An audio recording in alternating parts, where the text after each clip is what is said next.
రుణమాఫీపై తలా తోకలేని మాటలు, ముఖ్యమంత్రి మాట తలో మాట, సీఎం సమక్షంలో డిప్యూటీ సీఎం పచ్చి బూతులు, రైతులకు సీఎం రేవంత్ క్షమాపణలు చెప్పాలి, వెంటనే శ్వేతపత్రం విడుదల చేయండి, ప్రభుత్వాన్ని డిమాండ్ చేసిన హరీష్ రావు. ఇలా రైతు రుణమాఫీ కానీ బాధితులు ఎవరెవరైతే ఉన్నారో ఇలా సాయంత్రం ఖచ్చితంగా లైవ్ పెడదాం.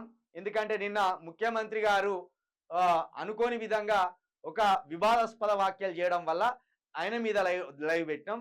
కానీ ఇలా ఖచ్చితంగా రుణమాఫీ కానీ బాధితులకు సంబంధించి ఎవరెవరైతే ఉన్నారో, ఎందుకు మీకు రుణమాఫీ పడలేదో, ఏ విధంగా మీకు రుణమాఫీ కాలేదో, ఏ సాకులు చెప్పి ఈ రాష్ట్ర ప్రభుత్వం మీకు రుణమాఫీ చేయకుండా ఇలాంటి నాయకులకు రుణమాఫీ చేసిందో ఒకసారి లైవ్లోనే అన్ని కుల్లంగా మాట్లాడుకుందాం.